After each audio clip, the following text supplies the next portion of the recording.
Hi there. Thanks for joining me on Conversations for Yoga Teachers. I'm your host, Karen Fabian, the founder of Bare Bones Yoga and the creator of the Momentum Magic Method, the way to become a confident teacher who seamlessly shares cues and easily creates sequences, whose classes are transformational, not just transactions, who understands anatomy and who shares their passion in a unique and authentic way. On the podcast, you'll hear anatomy lessons, stories from teachers, interviews with others in the field, and a dose of personal growth, because having a strong and healthy mindset is such an important piece of being a confident teacher. In addition to the podcast, follow me on Instagram and TikTok for daily videos on teaching topics. Thank you so much for taking the time to listen today.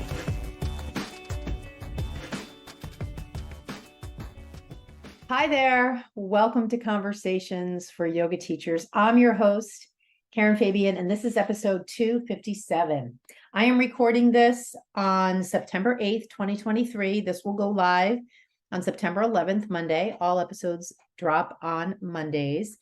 Special note, it is September 11th. That is a day being born in the Bronx and growing up in New York City and New Jersey that I will never forget.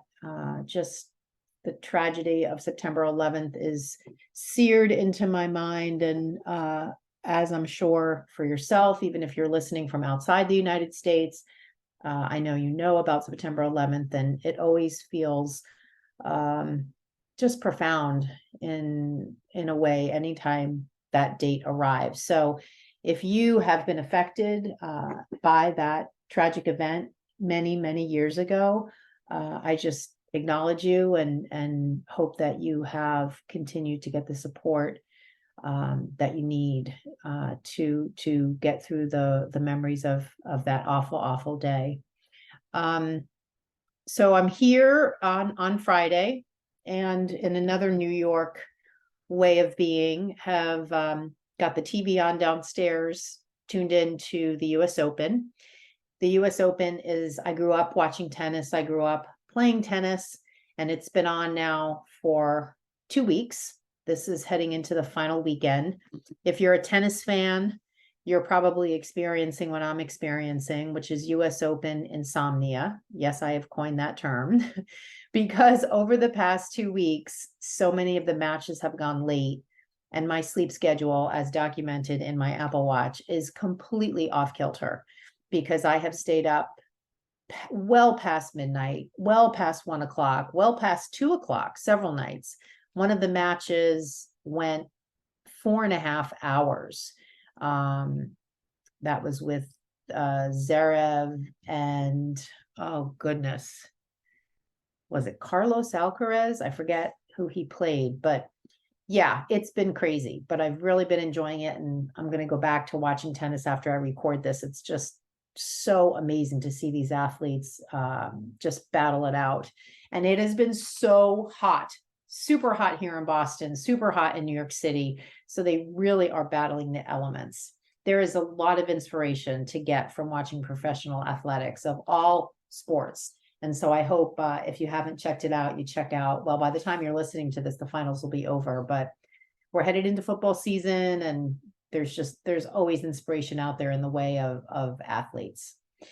Today, we're going to talk about something that is very top of mind for me, very much on the forefront of my mind, because I just did a workshop yesterday around your dream vision, your future as a yoga teacher. And I kind of set it up in a way that I've set it up before, but I've never really shared my framework for teaching yoga teachers, for training yoga teachers in a way that it sets you up so that you can make that future a reality. And I really call it your dream vision, because for a lot of teachers, that's what it is. It's a dream in their mind about what they want. And I'm not sure what your current situation is, or if you've even ever thought about, what is my dream vision as a yoga teacher? It's definitely something we're going to dive into today, because I think it can be so powerful to articulate what your dream vision is And also to even go through the exercise. I mean, I think for a lot of yoga teachers out there, they go into their 200 hour, they graduate, and they start to teach in studios. And they sort of never really feed that part of them that has other dreams for what they want to do with their yoga teaching skill set, that has other ways they want to show up for students, who have other ideas of things they want to do in their communities. These are the things that we're going to talk about today, so that I can be sure by the end of this episode, you have a good plan of action to make what you want happen. It's interesting. I follow a lot of people on TikTok that you probably wouldn't imagine I do.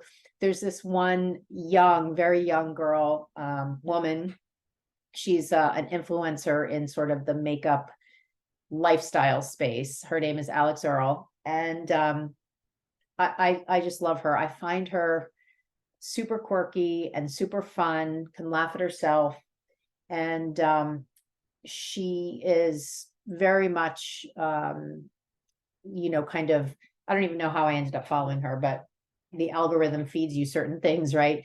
She is just doing a lot of things that young women in her age group, I'm talking like early 20s, probably aspire to, but in an odd way. It's not that I aspire to anything she's doing, but I just love to watch her path of seeing her dreams come true. She recently got a makeup contract with a pretty big makeup company. She recently was interviewed in Elle magazine.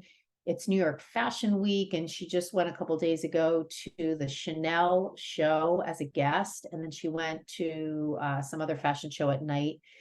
And I'm a huge fashion person, and so all of these things are things that I would love to go to. I would love to go to the Chanel fashion show. I'd love to go to New York Fashion Week and hang out with Anna Wintour, who, by the way, is at the US Open almost every night.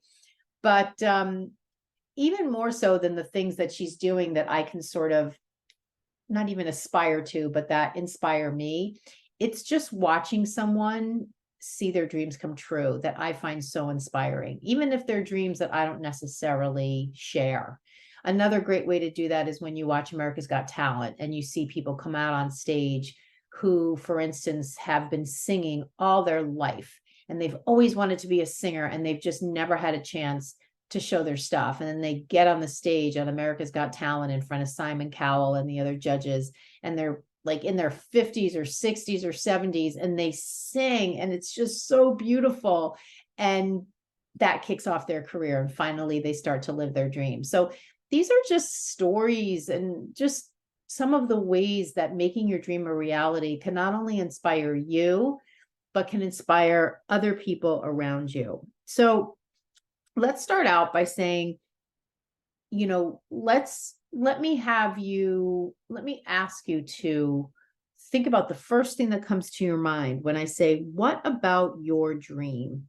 What's your dream vision of what you want as a yoga teacher? If time and money were no object, if you didn't hold any of the negative beliefs about yourself or your abilities that you might hold now, what would your dream vision be? I want you to imagine teaching how you want. And that could look like maybe you're teaching some classes now in a style that you don't want, that doesn't resonate with you, but it was the only class you could get at the only studio in your area. Maybe you really want to teach in a different style, but the studio you're at doesn't want to add another class to the schedule. Maybe you have a dream of teaching in a certain way and you just don't have a place to do it. So I want you to first imagine teaching how you want. Then I want to imagine you teaching where you want. So if you're teaching in studios, but you really want to teach privates, or you're teaching privates and you really want to teach in studios, but you're so nervous, you can't imagine walking in a room and having everybody looking at you. Maybe you want to start a program in your community for seniors. Maybe you want to teach children. Whatever it is, imagine teaching where you want. What comes up for you when you hear that? What about imagine making the money you feel you're worth? I very rarely, if ever, talk to a yoga teacher who feels they're being paid what they're worth. or they have feelings of self-worth lacking in them. And so they take whatever they can get without having any sense of what their rate list is. So they have no way to sort of compare what somebody tells them they're going to be paid for teaching a class at their particular location against what they think they're worth. And so when we don't do that, we're just out there accepting classes onto our schedule. And then for some teachers, and I can certainly relate to this over the path of my career, after a couple of months, you're thinking, why am I driving all over creation on Tuesday nights for this class where I'm only getting paid $35? This is not worth it to me, and this is not what I'm worth. So that's what I mean. Imagine making the money you feel you're worth. And then imagine teaching who you want. You know, if you really have, maybe your original intention in going to teacher training was to bring yoga to your community, to women's groups, to women over 50, to children, to seniors, to people with learning disabilities, to people in prisons, people in disabled living centers or supportive living environments, or people with mental health challenges, whatever it is, imagine teaching who you want.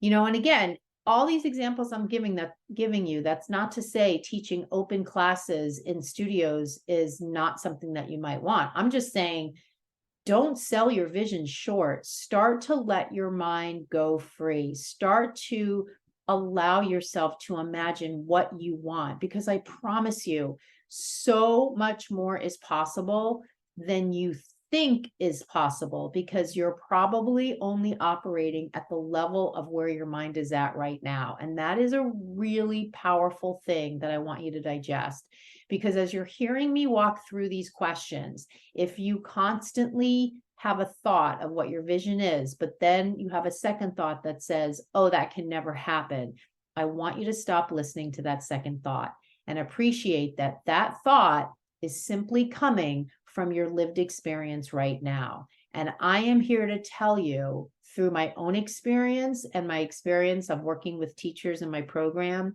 that there's so much more out there that's possible for you than you can even imagine right now.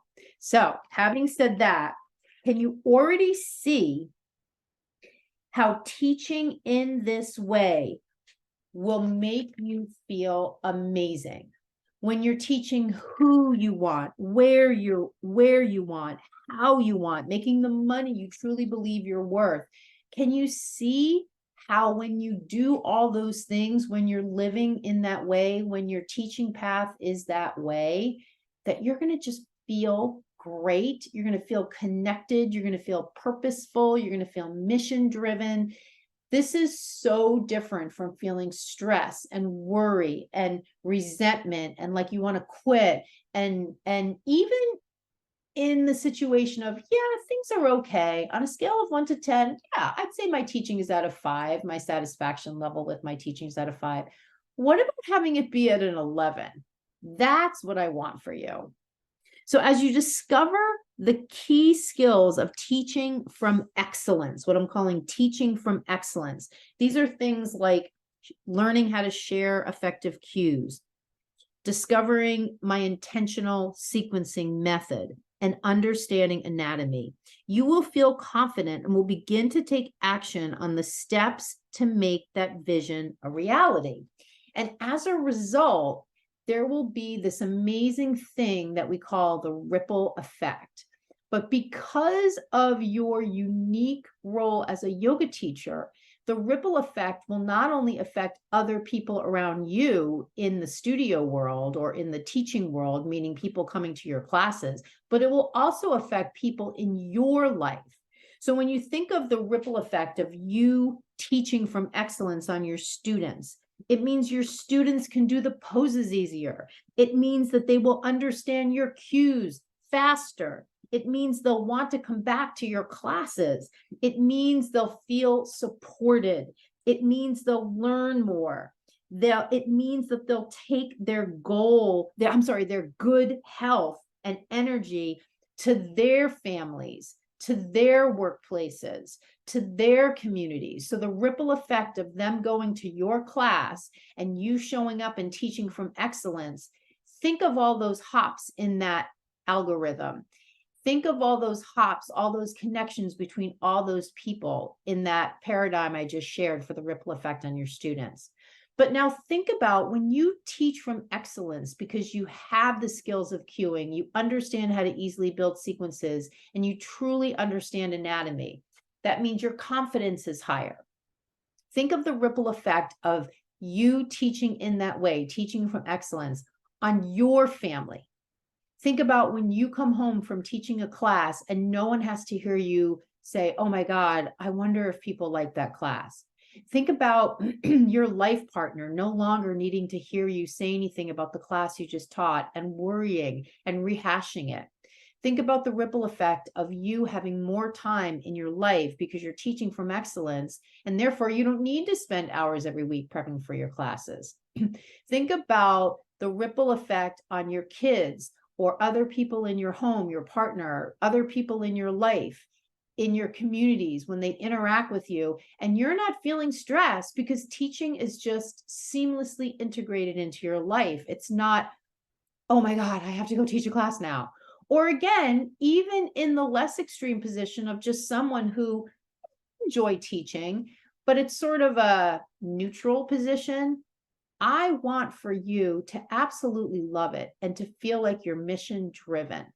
That's how I feel about what I do. And even though I've shifted since COVID to primarily training teachers in my program, and I don't teach a lot of classes now, that is 100% consistent with how I want to show up in the world as a yoga teacher trainer. And when teachers say things to me after I talk to them on the phone, or when I offer them a phone call to get to know more about them, and they'll say, oh, that's so sweet of you to offer. You need to know that while I appreciate that sentiment, I don't offer it out of being sweet. I don't even offer it out of being nice.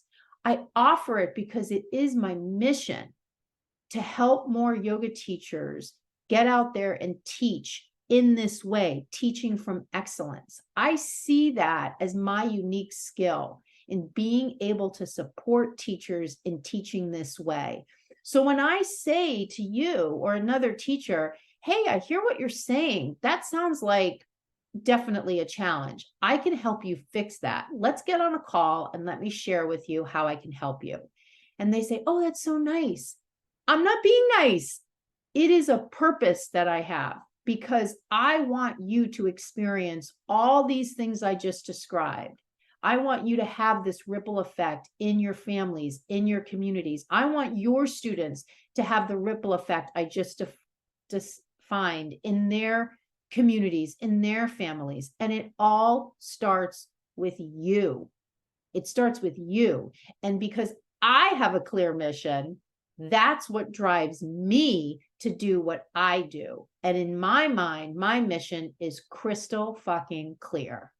Crystal fucking clear. And I want the same thing for you. So having said that, what I want to do is walk you through a specific framework that comes from a particular area of study. And the area of study is called neuro-linguistic programming. It's referred to as NLP for short. And the particular framework I'm going to share with you is a framework designed to help you reach your dream outcome. And your dream outcome, we've already talked about what that is. And I was thinking about how can I help you create your dream outcome? And the first thing that popped into my mind was walking you through this step-by-step process laid out by practitioners of neuro-linguistic programming and in the book about NLP by author Tom Hoobyar, Hoobyar. And if you've never heard of NLP, I'll just read you a quick thing from the book here.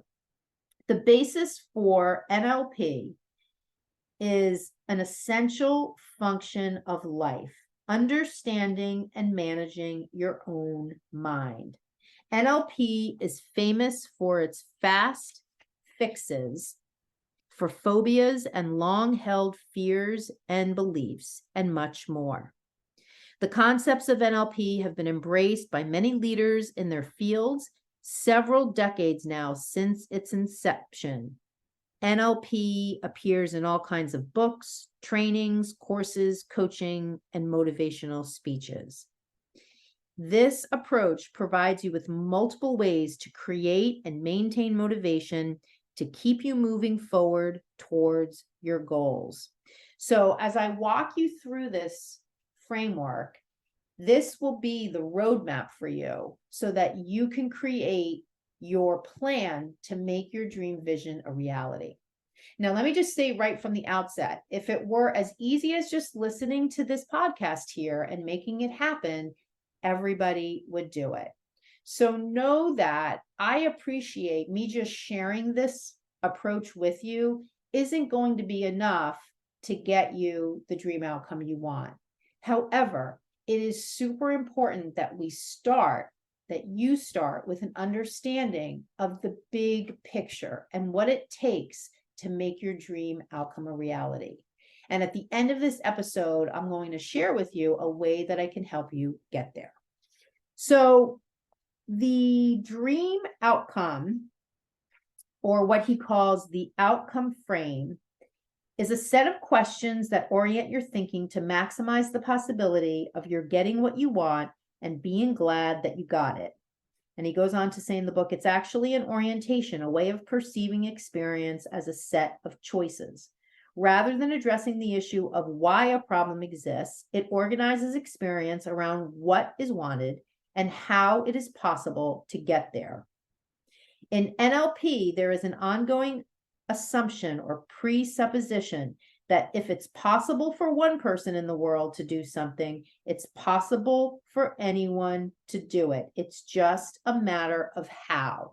And I really want you to hear that, because as you teach and look around at other teachers and watch teachers on social media and have imposter syndrome or worry that, well, there's something special and I'm not, and I can't get to do what they do because I don't have what they have, I want you to really hear that statement. I'll read it again.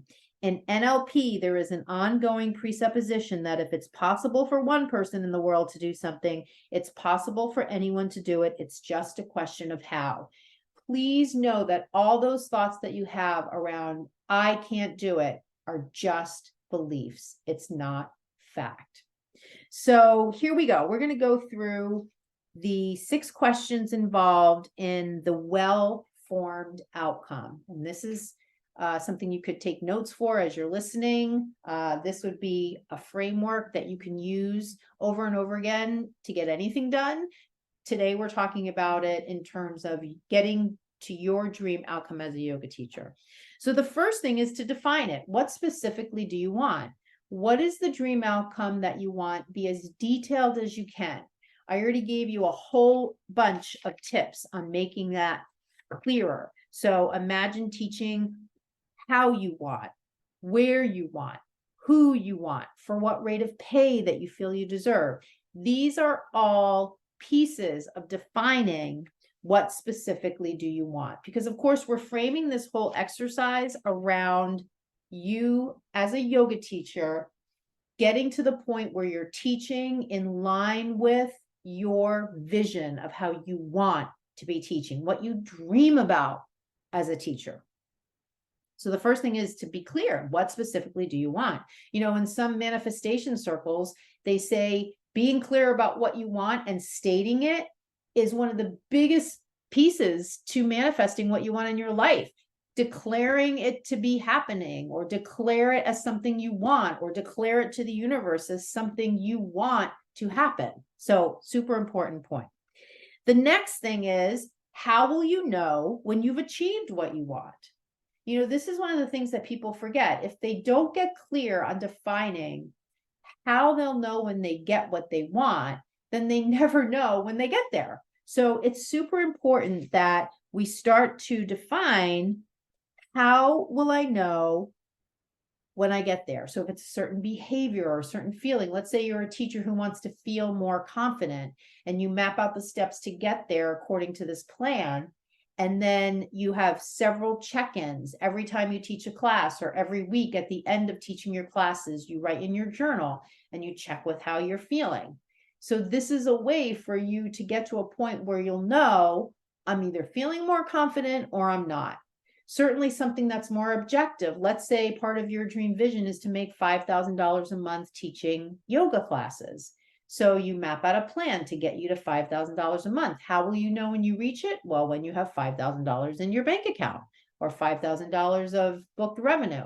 So being clear on how will you know when you've achieved what you want. The third thing is, under what circumstances do you want to have this result? Where, when, and with whom? So this has to do with determining if the goal makes sense from all those perspectives. It sort of reminds me of when I first quit my corporate job to teach yoga full time for Baron Baptiste. I forgot to consider the fact that I was living in West Roxbury and the studio was in Boston. And that was quite a bit of a drive and sort of a pain. So after I started teaching at the Baptiste studio, I ended up selling my home and buying a condo in Charlestown, a neighborhood of Boston. So it was much easier for me to get to work.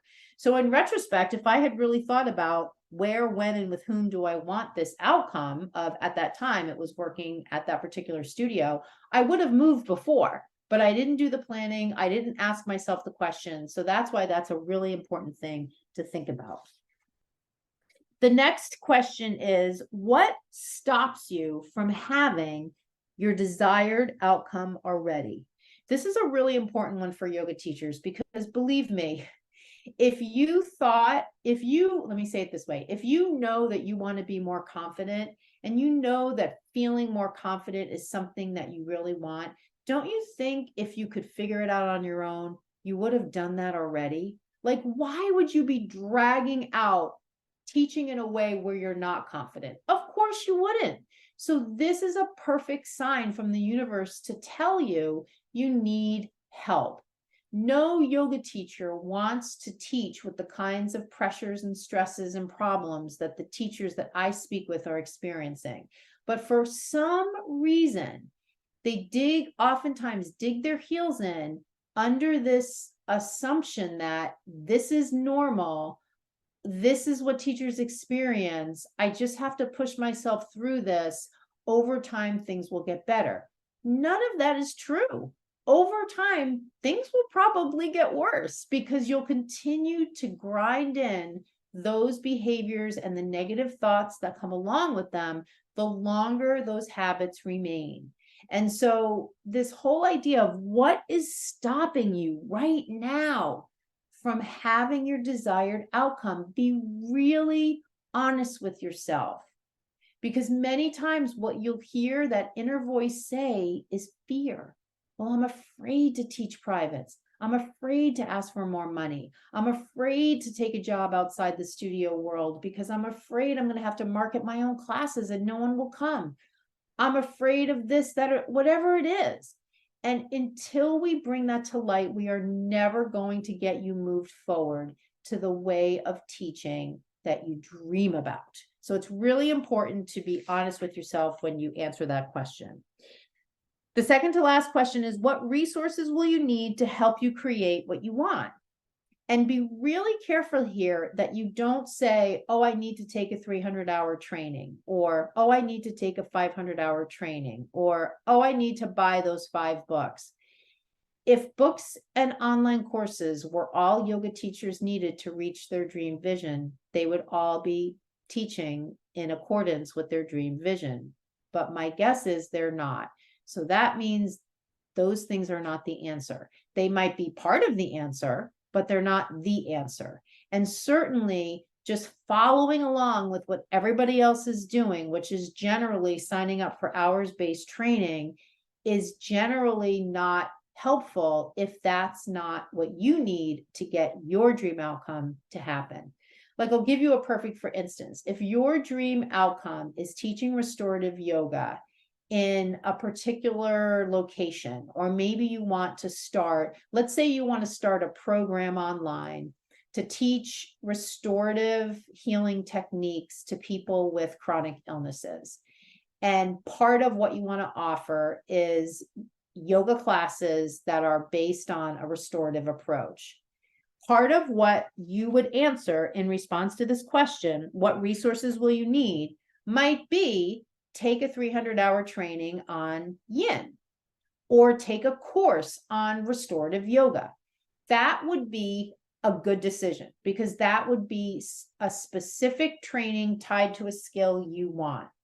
But to say, well, I want to be more confident and I want to learn how to cue more effectively and easily build sequences and understand anatomy, the answer to that is not to sign up for a training, just an hours-based training, because that's taking, in most cases, a super global agenda of a training and trying to get a specific set of results out of it. And that's typically not how those trainings are set up.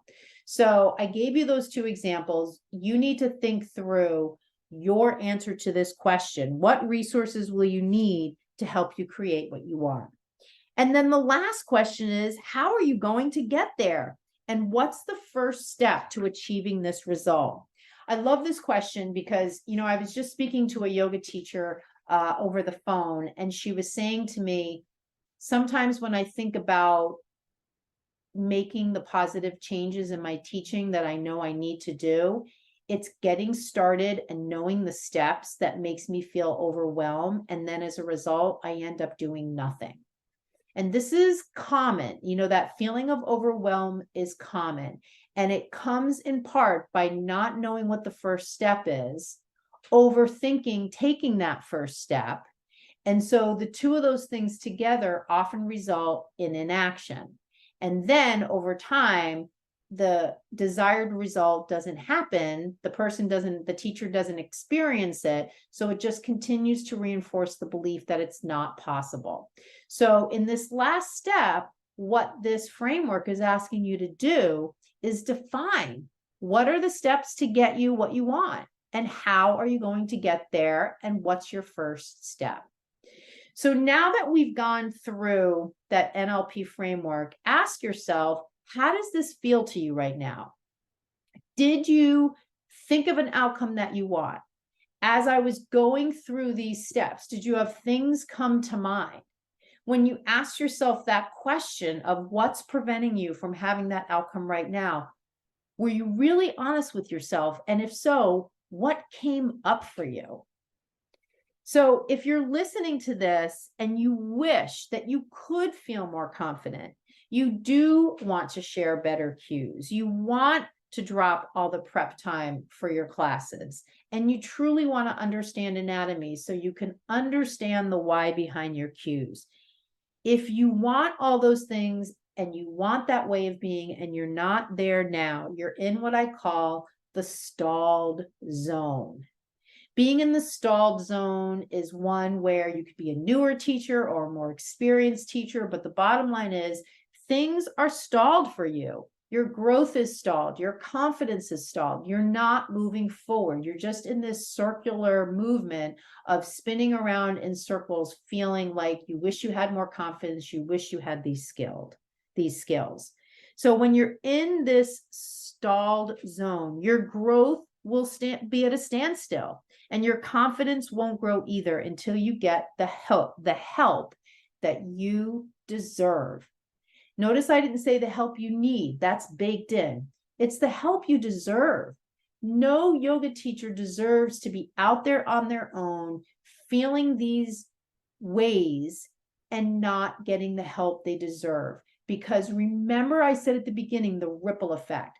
When you get the help you deserve so that you can feel more confident because you have these skills, the ripple effect of you on your students and them in their communities and on their families and you on your families is so profound that just by you taking that one step to ask for help and start to get help, all those other positive outcomes happen. So if you're listening to this and you know you're in this stalled zone, I want you to DM me on Instagram, podcast257. which is the number of this episode, podcast 257, and I'll see if you are a yoga teacher I can help. So again, just DM me on Instagram, podcast 257, and I'll see if you are a yoga teacher I can help. Thank you so much for listening to this episode. I can't wait to catch up with you again on the next episode of Conversations for Yoga Teachers. Namaste. Thanks for listening today. I hope you enjoyed the episode. And as a special thanks, DM me the words podcast offer, and I'll share with you a special opportunity for yoga teachers who are ready to be confident and skilled and drop all the prep time you most likely are doing getting ready for class, drop practicing with class, and instead do what I call the walk and talk. Drop using the same cues over and over, and drop worrying what other people think. If this is you and you're ready to step into your most powerful, authentic way of teaching, just DM me the words podcast offer on my Instagram, and I'll tell you how I can help you.